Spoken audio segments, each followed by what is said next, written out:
Assalamualaikum warahmatullahi wabarakatuh. Alhamdulillahi rabbil alamin, wa bihi nasta'in ala umuri dunya waddin.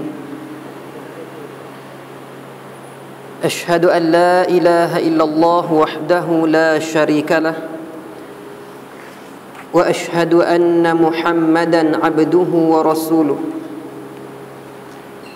Allahumma salli wa sallim wa barik ala sayyidina Muhammad wa ala alihi wa ashabihi ajma'in. Qala rabbi shrah li sadri wa yassir li amri wahlul 'uqdatam min lisani yafqahu qawli yafqahu qawli. Amma ba'd. Tuan-tuan dan puan-puan, muslimin dan muslimat yang dirahmati Allah Subhanahu wa taala. Alhamdulillah, kita mengucapkan syukur pada Allah Subhanahu wa taala dengan limpah kurniaannya pada malam ini dapat sekali lagi kita bertemu untuk meneruskan sesi kuliah yang telah kita jadualkan berkaitan dengan pengajian sirah ataupun perjalanan hidup baginda Rasulullah sallallahu alaihi wasallam. Alhamdulillah, pada bulan yang lepas kita sempat untuk berbahas dan juga berbincang berkaitan dengan bab yang kedua daripada kitab Sirah An-Nabawiyah Durus wa Ibar, berkaitan dengan sejarah sejak dibangkitkan baginda Rasulullah sallallahu alaihi wasallam, penurunan wahyu sehinggalah kepada fasa hijrah kali pertama ke bumi Habasyah. Kita selesai berbincang di situ, kerana di sana juga yang kalau dapat kita peringatkan semula, pada bulan yang lepas kita sempat bercakap berkaitan dengan cara-cara ataupun jalan yang baginda Rasulullah sallallahu alaihi wasallam menerima wahyu, yang disebutkan ada 7 ataupun 8 cara yang Allah Subhanahu wa taala tentukan bagaimana baginda Rasulullah mendapat wahyu. Kita sempat menyebut bagaimana yang pertamanya ialah ar-ru'ya as-sadiqah, iaitulah mimpi yang benar. Sebelum baginda keluar untuk berkhulwah di Gua Hira, baginda bermimpi untuk keluar ataupun pergi menjauhi sibukkan ataupun perangai orang-orang musyrikin Makkah masa tu, sampailah kepada peristiwa penurunan wahyu, umur Nabi 40 tahun. Yang kedua, kita berbincang berkaitan dengan Allah Subhanahu wa taala mengutuskan malaikat Jibril dalam keadaan rupanya yang sebenar. Bahkan baginda pernah melihat malaikat Jibril sebanyak 2 kali. Cara 2 kali melihat malaikat Jibril dengan rupanya yang sebenar. Yang ketiga, bagaimana Allah Subhanahu wa taala mengutuskan juga malaikat Jibril dalam keadaan menyerupai manusia biasa. Kemudian Allah Subhanahu wa taala juga menurunkan wahyu kepada baginda dengan cara bunyi loceng, dan itu merupakan cara yang paling berat. Sahabat Nabi yang pada ketika itu baginda berada bersama dengan sahabat, bila turunnya wahyu dengan keadaan itu rasa berat.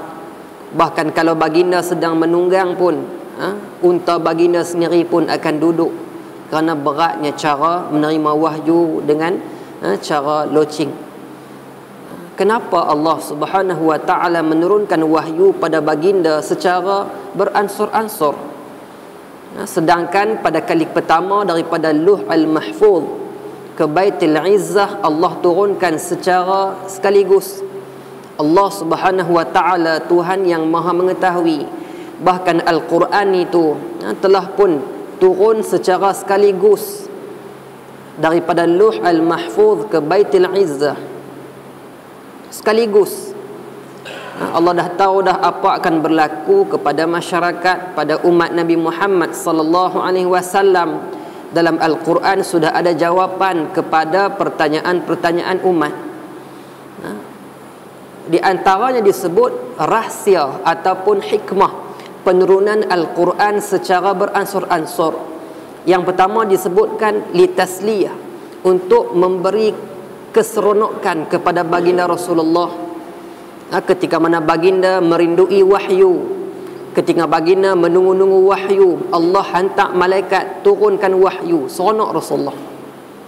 Begitu juga disebut oleh ulama-ulama tafsir yang kata wahyu ni turun beransur-ansur untuk menjawab persoalan-persoalan yang ditimbulkan ataupun keraguan-keraguan yang ditimbulkan oleh orang-orang kafir musyrikin, sama ada musyrikin Makkah ataupun orang Yahudi Madinah. Di antaranya suatu ketika sahabat Nabi sallallahu alaihi wasallam yang namanya Ibnu Mas'ud, yang namanya Ka'ab bin Malik, yang namanya Salim Maula Abi Hanifah, bersama dengan dua orang Yahudi. Dua orang Yahudi, mereka menyangka bahawa mereka yang terbaik. Malik bin As-Saif dengan Wahab bin Al-Yahuda, dua orang Yahudi, berhujjah dengan sahabat-sahabat Nabi tadi. Dia kata pada sahabat Nabi, inna dinana khairun mimma tad'una ilai wa nahnu khairun minkum. Kata orang Yahudi tadi, sesungguhnya agama kami lebih baik daripada apa yang kamu serukan pada kami hari ini. Kami yang beragama Yahudi ini lebih baik daripada agama yang kamu serukan pada kami hari ini sekarang. Bahkan kami lebih baik daripada kamu. Itu kata orang Yahudi kepada sahabat-sahabat Nabi yang sedang berdakwah. Mereka dua orang lawan 4 orang sahabat Nabi. Maka Allah Subhanahu wa ta'ala menurunkan ayat Al-Quran untuk menjawab keraguan dan juga menjawab penyataan yang katanya Yahudi itu lebih baik daripada orang Islam. Maka Allah turunkan ayat Al-Quran, a'udzu billahi minasyaitonir rajim, kuntum khaira ummatin ukhrijat lin-nas ta'muruna bil ma'ruf wa tanhauna 'anil munkar wa tu'minuna billah. Shadaqallahul azim. Allah menjawab menjawab keraguan yang ditimbulkan oleh dua orang Yahudi tadi dengan menyatakan, kamu wahai orang Islam lebih baik, khairu ummatin, sebaik-baik umat yang dikeluarkan untuk manusia. Yang kamu ini bekerja sebagai menyeru manusia untuk melakukan benda-benda baik, benda-benda yang baik pada pandangan syarak dan juga pandangan akal manusia. Dan juga kamu bekerja untuk menyeru orang ataupun wa tanhauna 'anil munkar, kamu melawan benda-benda mungkar, suruh buat benda baik dan cegah benda mungkar, dan kamu orang yang beriman kepada Allah Subhanahu wa ta'ala. Ini jawapan Allah Subhanahu wa ta'ala bagi nak membayangkan kepada kita bahawa Al-Quran itu turun kepada Nabi Muhammad secara beransur-ansur bagi menjawab keraguan yang dibawa oleh musyrikin, orang musyrik Mekah ataupun Yahudi Madinah pada masa itu. Dan jawapan Allah Subhanahu wa ta'ala itu kekal, relevan sampai hari ini. Dan jawapan itulah kita boleh gunakan untuk jawab pada siapa sahaja yang meragui tentang agama kita. Kalau ditanyakan apa kebaikan Islam, yang kata orang Muslim tu baik pasal apa? Jawab dengan ayat ni, kuntum khaira ummatin ukhrijat linnas. Ini jawapan daripada Al-Quran. Ta'muruna bil ma'ruf wa tanhauna 'anil munkar wa tu'minuna billah. 3 benda ni Allah jawab sebagai nak membuktikan kata orang yang beriman ini cukup baik, yang terbaik yang dikeluarkan untuk manusia, yang mereka itu suruh buat benda baik, cegah benda mungkar, dan mereka tak pernah tinggal untuk beriman pada Allah Subhanahu wa ta'ala. Kenapa? Bila Allah Ta'ala kata orang yang baik itu, Allah kata cegah benda baik suruh buat benda baik dan cegah benda mungkar. Kemudian yang ketiga baru sebut beriman.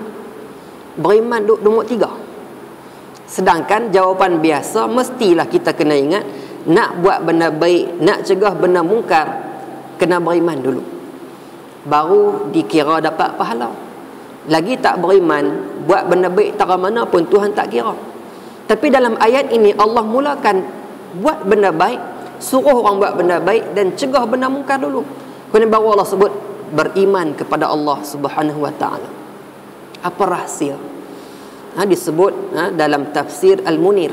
Dr. Wahbah Az-Zuhaili dia kata ini rahsia hikmah Allah sebut suruh buat benda baik dulu. Maknanya kalau sebut berkaitan dengan orang beriman dulu, itu jawapan biasa. Memang orang beriman orang terbaik. Tetapi yang paling baik ialah dia beriman pada Allah dan dia tak tinggal untuk suruh orang buat benda baik, dan dia juga tak tinggal untuk cegah orang daripada buat benda mungkar. Yang ni yang paling baik.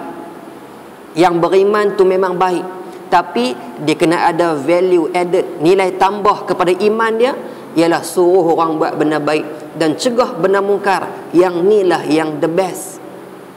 Kan? Good, better and best. Yang the best, yang boleh cegah orang buat benda mungkar dan boleh suruh orang buat benda baik. Yang ni yang paling baik, yang dikeluarkan untuk manusia, kebaikan manusia, dunianya, agamanya, akhiratnya. Ini yang terbaik. Itu jawapan Allah nak membuktikan pada kita jawapan itu kekal, relevan sampai hari ini, dan kita boleh guna ayat itu untuk jawab tentang kebaikan orang beriman. Itu dia rahsia yang dikatakan Al-Quran itu turun secara beransur-ansur bagi menjawab tashkik ataupun keraguan yang dibawa oleh orang yang bukan Islam. Baik, itu yang kita boleh ambil daripada bab yang kedua. Hari ni kita nak masuk bab yang ketiga dah. Kita ni cepat. Siapa yang bawa kitab tu, saya hari ni bawa kitab lain. Hari tu bawa kitab yang tulis Rumi. Ustazah dia simpan buku, tak jumpa. Jumpa hak yang Rumi, hak yang Jawi. Tak apalah. Mungkin muka surat berbeza, tapi perbahasannya sama lah. Kitab yang sama, cuma tukar tulisannya. Hak ni lebih terbaik sikit lah. Bab ketiga, sejarah selepas hijrah ke Habasyah hinggalah hijrah ke Madinah. Sejarah berkaitan dengan perjalanan sirah Rasulullah selepas daripada hijrah ke Habasyah. Kita sempat masuk sikit ya dulu tentang hijrah ke Habasyah. Bermula pada tahun yang kelima kenabian. Bukan 5 hijrah, kelima kenabian. Maksudnya Nabi Rasulullah masuk waktu tu umur 45 tahun. Tahun kelima kenabian sudah mula penindasan terhadap orang-orang yang beriman. Kerana Rasulullah lepas 3 tahun baginda diperintahkan untuk berdakwah secara terang-terang. Maka berlakunya penindasan terhadap orang yang beriman. Maka ada diberitakan oleh Allah Subhanahu wa taala dalam surah Al-Kahfi, kalau tak salah ayat yang Al-Isra, ayat yang ke-15, wa idh i'tazaltumuhu. Allah Taala bagi clue kepada orang Islam supaya menjauhi benda-benda jahat. Maknanya kena berhijrah. Hijrah ke bumi Habasyah kali pertama 12 orang ya. Orang lelaki 4 orang, orang perempuan 16 orang yang pi. Kemudian dia duduk tak lama, dia balik kerana mendengar Islamnya Sayyidina Umar Al-Khattab. Lepas tu kena tindah lagi pi pula. Yang kali kedua diketuai oleh sahabat baginda dan juga sepupu Rasulullah, Ja'far bin Abu Talib. Kali ini lebih ramai, 94 orang. 83 orang lelaki, 11 orang perempuan, ramai sikit. Baik, selesai hak tu. Hari ni kita nak tengok bab ketiga, sejarahnya selepas hijrah ke Habasyah hingga hijrah ke Madinah. Baik, dia kata di antara peristiwa yang menonjol dalam tempoh masa ini adalah sebagai yang berikut disebut. Tahun yang ke-10 hijrah. Mula tahun tu kan. Pada tahun ke-10 daripada kebangkitan Nabi. Tak hijrah lagi. Tahun yang ke-10 daripada kebangkitan Nabi. Maksud dia Rasulullah waktu tu umur 50 tahun. Dia kena beza tahun kenabian dengan tahun hijrah. Hijrah tu lepas Rasulullah keluar daripada Mekah ke Madinah. Tu nama tahun hijrah. Itu nama perjalanan hijrah. Baru kira tahun pertama, kedua sampai tahun yang ke-10 baginda wafat tahun yang ke-10 hijrah. Tapi bila sebut tahun yang ke-5 kenabian, tahun yang ke-10 kenabian, maksud dia 10 tahun lepas Nabi jadi Rasul dan Nabi, 5 tahun lepas Nabi jadi Nabi dan Rasul, begitu. Baik, dia kata pada tahun ke-10 daripada kebangkitan Nabi, telah meninggal dunia bapa saudaranya Abu Talib. Sentiasa individu yang selalu mempertahankan baginda dalam apa jua keadaan, dan juga individu yang sangat disegani oleh orang-orang Mekah pada masa itu, menyebabkan mereka tak boleh nak buat apa-apa pada baginda Rasulullah. Sepanjang hayatnya Abu Talib cukup banyak membela dan mempertahankan baginda Rasulullah sallallahu alaihi wasallam. Sebab itu dinyatakan di sini kaum Quraisy tak berani nak buat apa. Dia persegan dengan Abu Talib, maka dia pun tak berani nak buat apa kat Rasulullah. Ini takdir Allah Subhanahu wa taala, memberikan seorang bapa saudara yang cukup bagus. Daripada awal Nabi kecil sampailah umur 40 jadi Nabi, sampai umur 50 dah 10 tahun jadi Nabi, dia tetap mempertahankan baginda. Baik, tahun tu juga, pada tahun tu juga, tahun yang ke-10 tu juga, meninggalnya Khadijah, isteri Rasulullah. Khadijah meninggal pada tahun yang tu juga. Dua orang yang Nabi sangat sayang, dua orang yang sentiasa bekerja membela Nabi, dua orang yang sentiasa mendampingi Rasulullah ketika mana orang lain tolak Nabi. Dua-dua ni Allah Ta'ala ambil dengan penuh hikmah, dengan penuh perancangan yang cukup besar yang Allah Ta'ala nak didik, takdib daripada Allah Subhanahu Wa Ta'ala juga untuk kita melihat. Kerana Doktor Al-Buti, dia kata jangan kita kata Nabi ini bergantung pada manusia. Kalau kita kata Nabi berdakwah sebab pak nakan ada duk jaga, dari segi sosialnya depa tak mau, orang tak mau ganggu sebab pak nakan ada. Dakwah Nabi tak terjejas sebab pak nakan ada. Kemudian dibiayai pula oleh isteri yang tercinta. Bukan itu. Walaupun itu yang kita nampak secara real, tapi secara yang lebih real, lebih hakikatnya, Allah Ta'ala yang bantu dakwah Rasulullah. Kalaupun tak ada bapa saudara, tak ada isteri, Khadijah tak ada pun, Allah Ta'ala ada. Perjalanan dakwah Rasulullah dibantu secara total oleh Allah Subhanahu Wa Ta'ala. Apa jadi pada baginda, dia telah dirancang, ditetapkan oleh Allah. Bukan kerana ada orang lain yang duk rancang pada baginda, bukan protection daripada pak menakan, bukan. Walaupun itu yang kita nampak, tapi itu yang ditentukan oleh Allah. Cuba kita tengok, lepas Allah Ta'ala ambil dua orang insan yang Nabi sayang ni, Nabi tak berhenti berdakwah. Bahkan dakwah Rasulullah lebih rancak. Kalaulah kerana dua orang ini Nabi kuat berdakwah, lepas mereka wafat, lepas mereka meninggal dunia, mesti Nabi berhenti. Tapi Nabi tak berhenti. Maknanya perjalanan dakwah baginda Allah yang tentu, Allah yang selamatkan sebagainya. Pada tahun yang sama meninggal Khadijah radhiyallahu anha. Khadijah ini Rasulullah pernah sebut, ketika mana orang menolak aku, dia menerima. Ketika mana orang tak mau infak pada aku, dia bagi biaya pada aku. Ketika mana orang meninggalkan aku, dia bersama dengan aku. Nabi cukup sayang pada isteri baginda yang pertama ini. Allah Ta'ala ambil. Allah Ta'ala tetap dengan perancangannya, dengan takdirnya, Allah mengambil dua orang yang baginda sayang ini, membuktikan pada kita dakwah Rasulullah sebenarnya Allah Ta'ala yang bantu dan sebagainya. Maka tahun itu disebut sebagai Amul Huzni, tahun duka cita.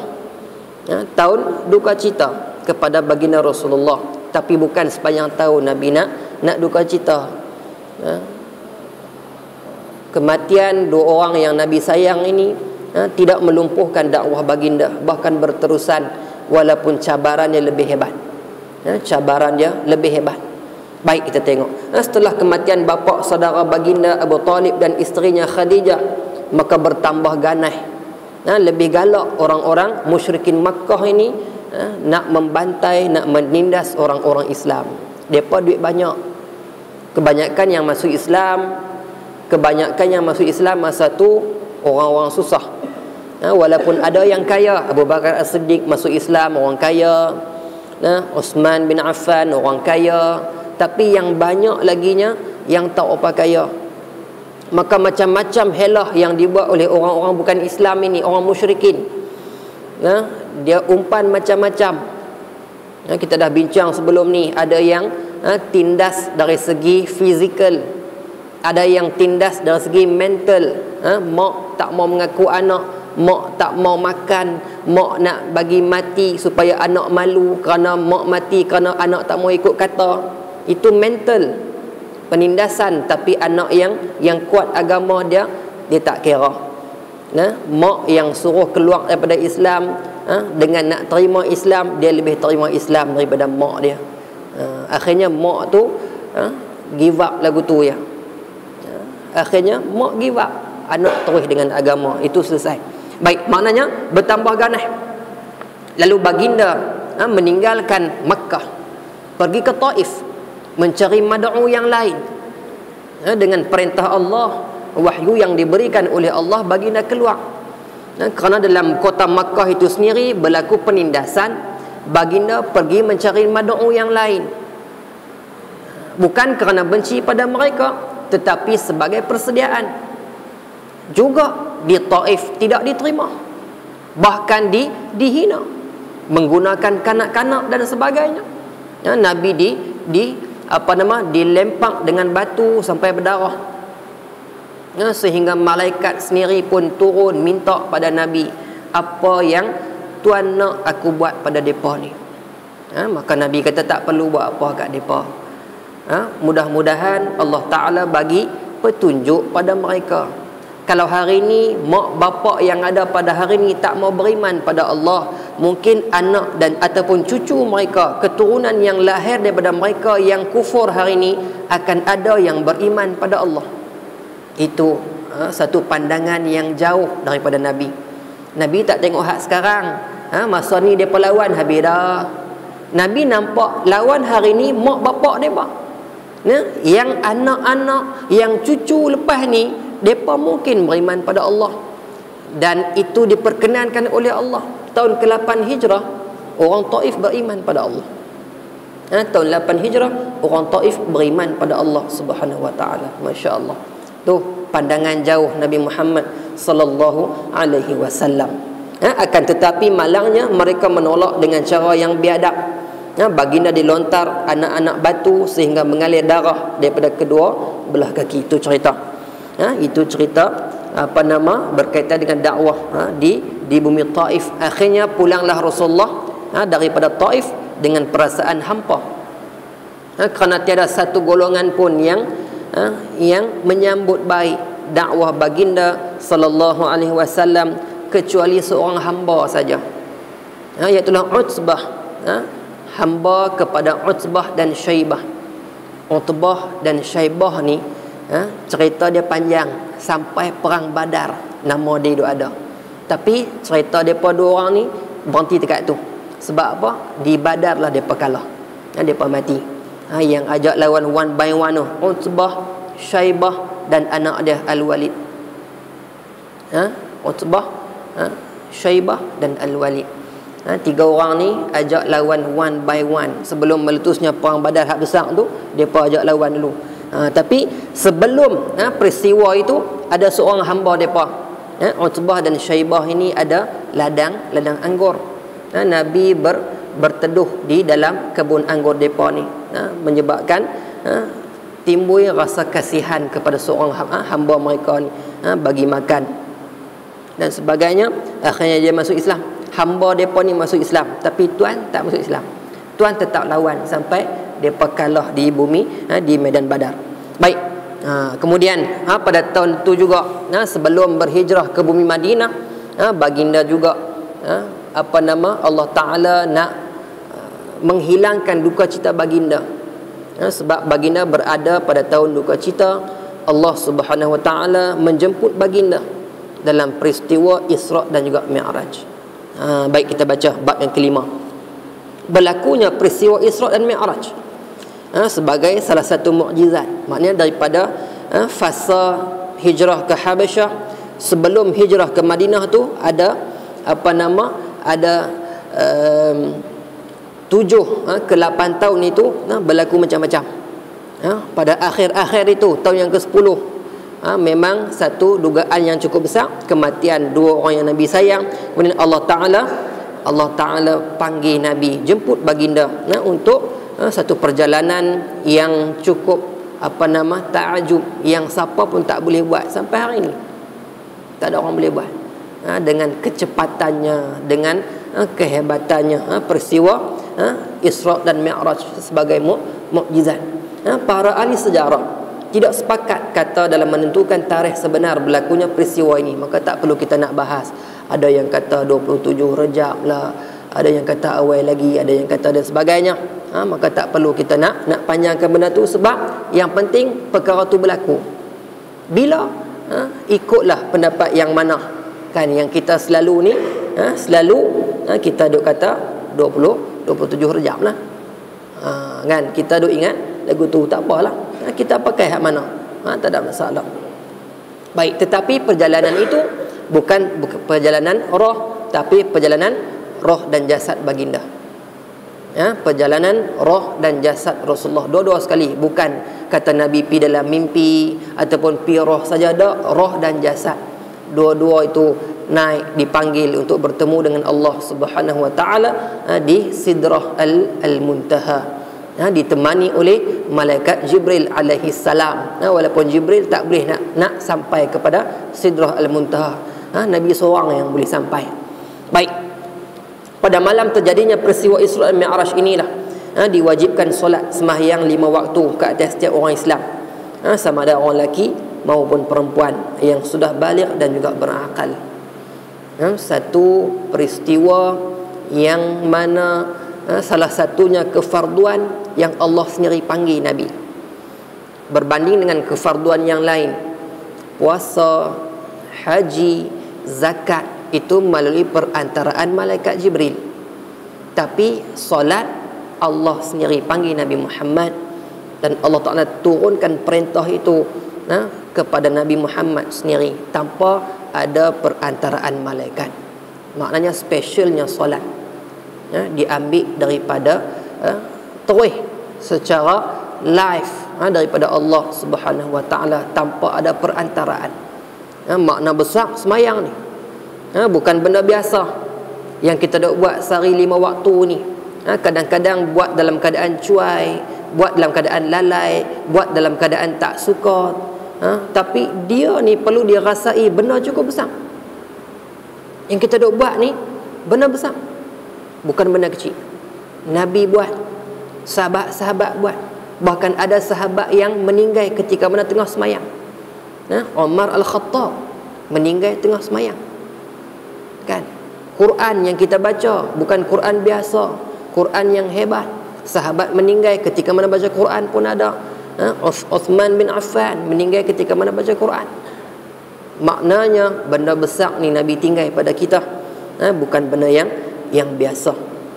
Baik, walaupun kita kata Rasulullah menerima perintah semayang 5 waktu pada peristiwa Isra' dan Mi'raj, tapi semayang baginda lepas tu sama juga.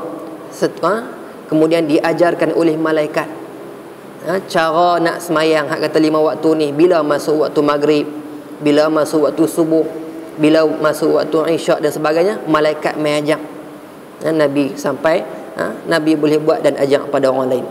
Baik, pada setiap tahun apabila tiba musim haji, Rasulullah selalu mengambil peluang menemui kabilah Arab. Nabi tak tunggu mad'u, Nabi pergi cari. Ini yang kita kata specialnya Nabi, nak mempromosikan Islam kepada orang lain.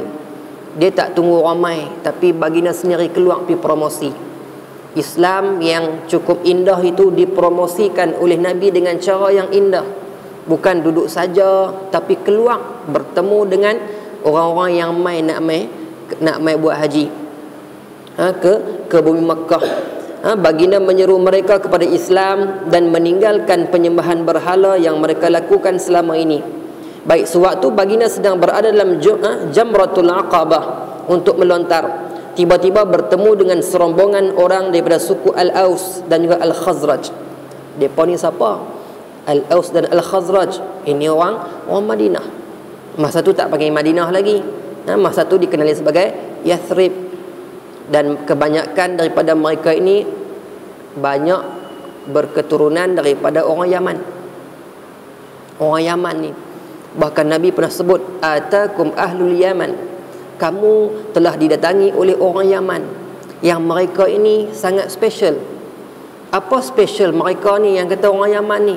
Specialnya ialah hati mereka ni lembut, lunak dan mudah menerima tentang kebenaran. Orang Yaman, orang Yathrib ataupun orang Madinah masa tu, mereka sangat mudah menerima kebenaran, lunak hati mereka kepada kebaikan, maka mudah untuk didakwahkan kepada mereka. Mereka nak buat haji, jumpa dengan Nabi, maka Nabi sempat membacakan Al-Quran pada mereka, sempat berdakwah pada mereka. Mereka itu diajak oleh baginda memeluk Islam, lantas mereka pun terus menerima Islam. Masya Allah. Tak cakap banyak berbanding orang Makkah 13 tahun tak ramai masuk Islam, tapi Nabi jumpa saatnya 7 orang dah masuk Islam. Tak dan cakap banyak, baru baca beberapa potong ayat Al-Quran, mereka terus terima Al-Quran, terima Islam. Tu yang kata ahli Yaman ini, mereka ni lembut hati. Setelah itu mereka kembali ke Madinah. Ini peristiwa sebelum hijrah ke Madinah. Berlaku macam-macam peristiwa yang nampak dakwah Nabi makin berkembang, makin besar. Kalau tadi takat kawasan Mekah ya, ni dah berkembang selebih daripada 300 km ke atas dah. Dah sampai ke bumi Madinah. 7 orang yang mula, dan mereka ni diangkat sebagai naqib yang akan membantu dakwah Rasulullah di sana. Maka mereka pun balik. Kemudian tahun yang kedua lepas pada tu, mereka mai pula untuk buat haji, jumpa dengan pertemuan yang kedua. Dalam pertemuan yang kedua inilah mereka memberikan bai'ah taat setia untuk mempertahankan baginda. Kalau Nabi pergi negara mereka akan mempertahankan baginda Nabi Muhammad sallallahu alaihi wasallam, seperti mana mereka mempertahankan harta mereka, mempertahankan anak pinak mereka. Ini satu jaminan supaya mereka kata Nabi elok berhijrah di sana. Dan ini juga apa yang dikehendaki oleh Allah Subhanahu wa taala. Mereka akan mempertahankan baginda seperti mana mereka mempertahankan nyawa mereka sendiri, harta mereka, anak pinak mereka. Ini jaminan yang dibuat oleh mereka. Baik, dia kata pada tahun yang berikutnya, itu tahun ke-12 daripada kebangkitan ataupun kenabian Nabi, musim haji yang sama, datang pula 12 orang lelaki golongan Ansar untuk menemui Nabi. Kemudian mereka bertemu dan juga diajak untuk berbai'ah. Mereka juga berbai'ah dengan baginda. Akhirnya mereka ni menjadi naqib yang akan membawa syiar Islam di sana. Nabi lepas tu datang lagi rombongan lebih ramai daripada tu. Lebih ramai, seramai 70 orang lelaki dan 2 orang wanita. Semuanya berbai'ah untuk mentaati, berjanji, bersedia memberikan pertolongan dan sokongan kepada Nabi Muhammad sallallahu alaihi wasallam. Maknanya hijrah makin hampir, kejayaan makin hampir untuk melebar luaskan Islam di bumi Madinah pula. Kemudian baliklah mereka bersama dengan seorang sahabat Nabi, yang Nabi hantar di sana sebagai duta, yang disebut sebagai Mus'ab bin Umair. Orang muda yang Nabi hantar sebagai duta, nak bantu perjalanan dakwah Dia berjaya di sana sehingga dikatakan di sana berapa rumah saya yang tak masuk Islam. Hak lain semua masuk Islam, kecuali orang-orang Yahudi lah. Orang Yahudi tak masuk Islam juga. Tapi orang-orang Arab Madinah daripada kaum Al-Aus dan juga Al-Khazraj, kebanyakan daripada mereka semua masuk Islam, kecuali beberapa rumah sahaja. Tu Nabi tak pergi lagi, baru hantar Mus'ab bin Umair, dibantu dengan As'ad bin Zurarah. Tuan-tuan kalau dengar cerita Hayatus Sahabah, Ustaz Hazri Al-Bindani cukup seronok cerita ni lah. Macam mana kejayaan Mus'ab bawa Islam dalam keadaan dia seorang, daripada orang Mekah pergi sana, macam-macam mereka buat kat dia, duk condemn dia, apa ni mai jauh tapi duk ajak benda pelik yang kami tak pernah dengar. Tapi dia dengan mudah, dengan lembut, dia menyatakan, tak apalah, sebelum kamu kata apa ataupun sebelum kamu usir aku keluar daripada bumi Madinah ni, dengar dulu apa aku nak kata. Mana boleh main terus halau, dengar dulu. Maka dibacakan Al-Quran, diajarkan tentang Islam dan sebagainya. Akhirnya mereka boleh terima. Hatta pembesar Madinah masa tu, Usaid bin Hudair, boleh terima. Sa'ad bin Mu'adh yang awalnya cukup marah, minta supaya ditikam perut Mus'ab bin Umair, cuma nak pi segan sebab ada anak nakan dia tang tu. Sa'ad bin Mu'adh pak nakan kepada As'ad bin Zurarah. Dia malu kat anak nakan, tak apa, Usaid hang pi. Dua orang dia orang besar. Usaid pi, kalau boleh tikam perut dia bah. Bawa tombak dah. Tapi lemah akhirnya bila dengar Quran. Dengan mudah Mus'ab kata, sebelum kamu buat apa, sebelum kamu halau, dengar dulu kami nak kata apa. Dia baca Quran, cerita pasal Islam. Maka Usaid pun lemahnya menerima, patah balik pikat Sa'ad bin Mu'adh.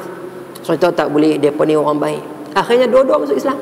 Dia pula pi pun dengan nada yang sama, dengan cara yang sama, menarik dua pembesar Madinah masa tu masuk Islam. Bahkan Sa'ad bin Mu'adh terkenal dengan pahlawan yang kuat. Dia akhirnya diberikan kelebihan oleh Nabi Muhammad untuk membalas balik siapa yang bagi sakit dia pada peperangan Uhud. Masya Allah, hebat. Daripada asal nak lawan, tapi bila dah terima Islam, lembut hati. Tu di antara kelebihan Islam bila ada pada manusia. Islam bila lekat pada diri manusia dan dia pegang sebagai orang yang beriman, yang betul-betul beriman, asalnya jahat terus jadi baik. Asalnya nampak ahli neraka tapi cepat untuk meluru ke syurga Allah Subhanahu wa taala. Jadi kita nak tengok beberapa pelajaran yang kita boleh ambil daripada perbahasan ini. Sikit ya. Baik, yang pertama dia kata, kadang-kala dia kata seorang pendakwah sanggup dilindungi oleh sanak saudaranya sekalipun mereka tidak menerima dakwahnya. Yang demikian adalah sangat perlu bagi perjuangan dakwah ketika mana ia masih lemah dan belum ramai penyokong. Maknanya perlu ada sedikit bantuan daripada sanak saudara dan sebagainya. Kerana dengan bantuan mereka itu akan menyekat dan menghalang musuh-musuh dakwah daripada melakukan tindakan yang mengancam keselamatan hidup seorang pendakwah itu ataupun menyakitinya. Yang tu yang Nabi buat bila bersama dengan Abu Talib, bapa saudara baginda. Baik, seorang isteri yang salihah serta yakin akan kebenaran apa yang didakwahkan itu tidak sedikit meringankan beban kesusahan dan penderitaan suaminya sebagai pendakwah bila mana dia sanggup menanggung sama suka dan duka suaminya. Ini yang berlaku pada Khadijah membantu Rasulullah. Dengan pelibatan seorang isteri seperti ini akan memberangsangkan suaminya untuk bertambah teguh jiwa dan pendiriannya dalam meneruskan cita-cita perjuangan dakwahnya. Tapi kedua-duanya itu bukanlah sebagai faktor utama, tapi ianya sebagai di antara pelengkap yang dikatakan sebagai bantuan daripada Allah Subhanahu wa taala secara total.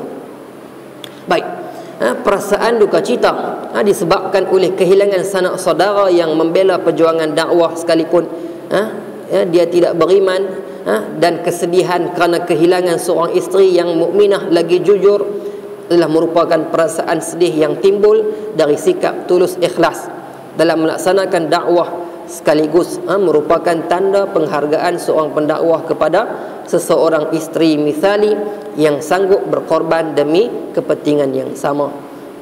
Dia ada penghormatan dan penghargaan takdir kepada orang yang membantu.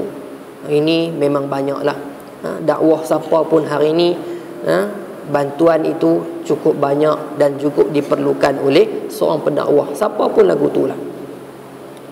Baik, seterusnya disebutkan lagi, dinyatakan lagi pemergian Rasulullah ke Taif. Kita ambil lagi sebelum berhijrah ke Madinah. Rasulullah ke Taif, walaupun mendapat tentangan tetapi cukup memberikan kepuasan pada baginda. Baginda sekurangnya tahu apa penerimaan orang Taif di sana. Kalau tak keluar tak tahu, kan, tak tahu. Baik pergi tengok. Kalau jadi macam tu pun tak apalah. Kalau hari ni mereka tak beriman, satu hari anak dan cucu mereka beriman. Tok nenek kita pun dulu-dulu ni, adakah yang beriman semua ataupun ada yang tak beriman? Tapi cucu-cucu mereka hari ini alhamdulillah beriman, kan? Alhamdulillah. Baik, seterusnya apa lagi yang kita boleh ambil daripada peristiwa tadi sebelum berhijrah? Dalam peristiwa Isra' dan juga Mi'raj juga terkandung banyak rahsia yang disebut sebagai lailan. Dalam Quran kan, subhanallazi asra bi'abdihi lailan. Lailan tu bukan disebut sebagai al-lail. Al-lail maksud dia sepanjang malam. Itu rahsia Allah sebut lailan. Allah tak kata al-lail. Beza banyak bila ada alif lam dengan tak ada alif lam. Ma'rifah dengan nakirah.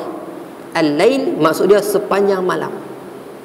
Tapi Allah sebut, Allah Ta'ala memperjalankan baginda lailan, maknanya satu juzuk sahaja daripada bahagian malam. Maknanya bukan sepanjang malam, satnya tak lama. Itu kuasa Allah Ta'ala. Yang hari itu, yang sebelum ini orang Arab mereka membayangkan kalau nak pi ke Palestin kena naik unta sebulan perjalanan. Pi nak balik pun sebulan, 2 bulan baru boleh patah balik mai Mekah.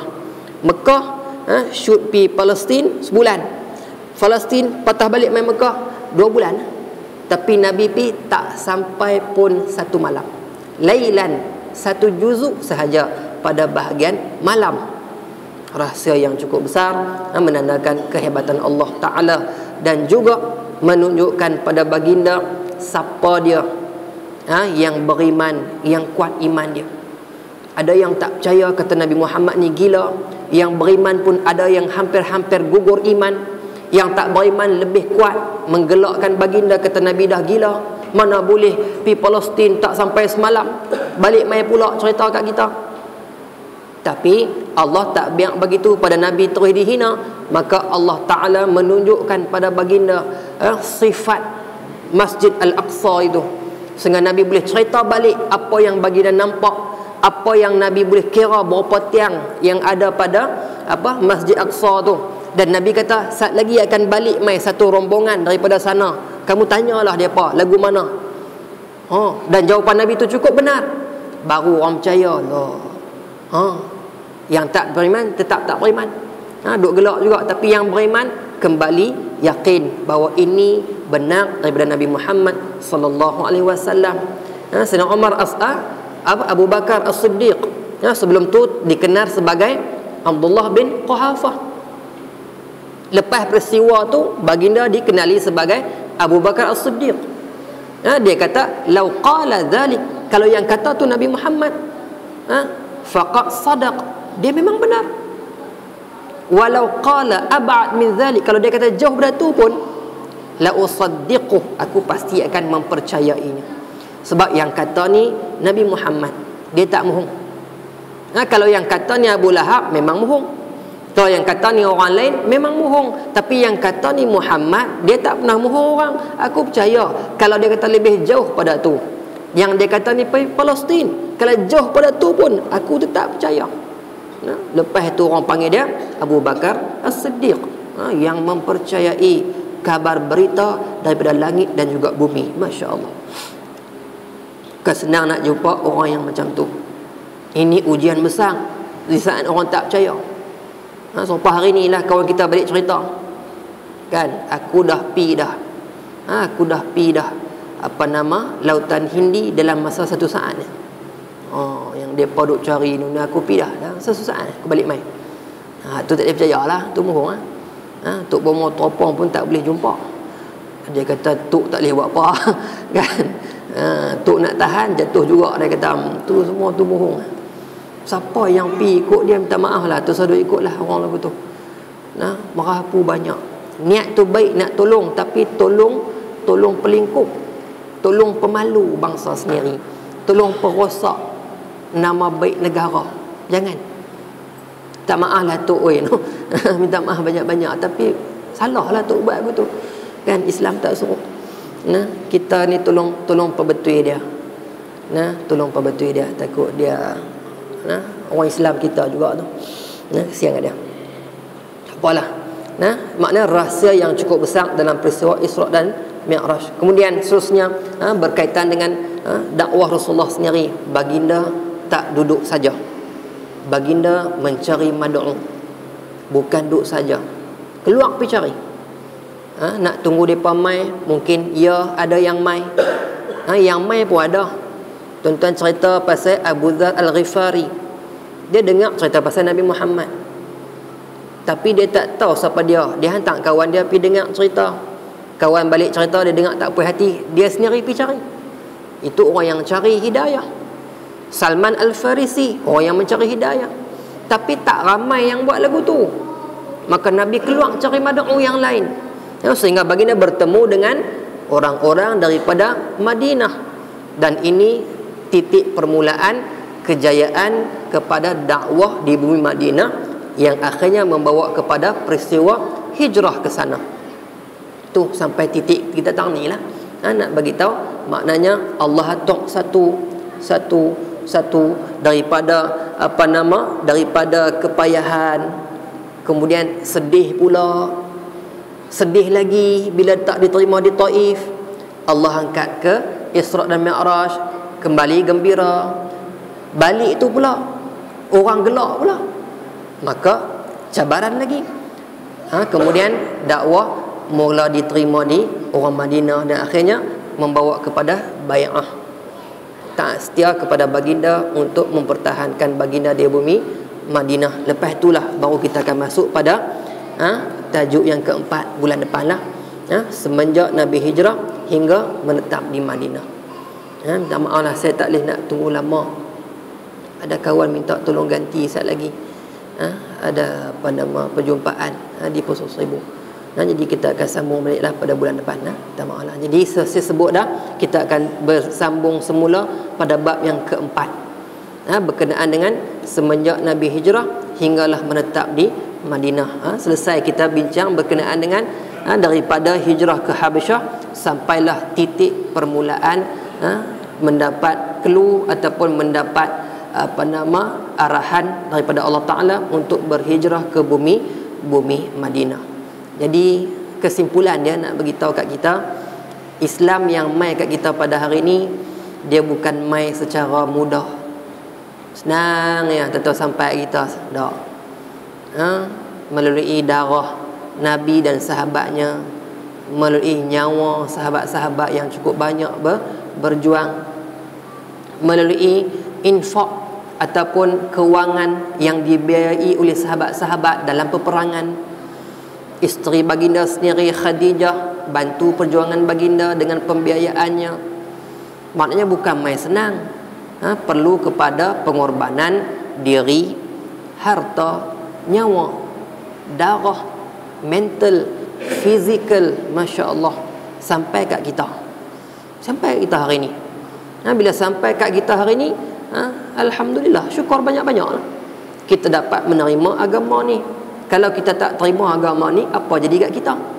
Mungkin tak duduk dalam surau ni, mungkin duduk di pesta-pesta mana, mungkin tak pakai pakaian yang macam ni, mungkin pakaian lebih teruk pada ni, ataupun tak pakai apa langsung. Kan? Ini nak buat pesta apa? topless. Apa nama, apa parti kita tahu kan, parti tak pakai baju ni kan, parti tak pakai topless, tak pakai baju kan. Terjemah aku tu lah, nasib baik tak jadi kan. Tapi lagu tu lah kalau tak apalah, yang anjur tu orang bukan Islam. Kalau orang Islam anjur Jahannam.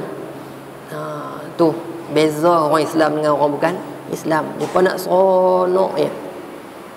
Tapi keseronokan itu dikongsi oleh sebahagian orang Islam yang tak mau pegang Islam dengan kuat. Nama atas IC Islam dan agama pun tulis Muslim, tapi keislaman tak ada. Mudah mencairkan diri dengan promosi-promosi ataupun ajakan-ajakan yang bersifat bukan Islam. Dia lupa dah amalan-amalan yang dibawa, dia lupa dah adab-adab yang dibawa, dia lupa dah wahyu yang diturunkan untuk dia baca, untuk dia amal. Hak cukup payah Nabi nak bawa dulu ni, berdarah dan sebagainya. Dia lupa, tinggal lagu tu ya, mudah dia buang. Sebahagian daripada yang ada hari ini, yang sanggup mempertikaikan hukum hakam Islam, dia kata saya tak boleh terima lah bila kata orang perempuan tak pakai tudung ni mati masuk neraka. Saya tak boleh terima, tak boleh kata lagu tu. Wallahu alam. Memanglah yang kata neraka syurga ni bukan kita nak tentu, Allah Ta'ala yang tentu. Tapi Allah sebut sifat-sifat ahli syurga, sifat-sifat ahli neraka, dan kita bercakap berdasarkan sifat-sifat yang ditentukan oleh Allah Ta'ala. Tidak. Maka kalau ada sifat tu pada manusia, dia duduk belah kanan. Kalau ada sifat yang negatif, dia duduk belah kiri. Itu Allah sebut dalam Quran. Mana boleh tak terima? Kena terima. Masya Allah.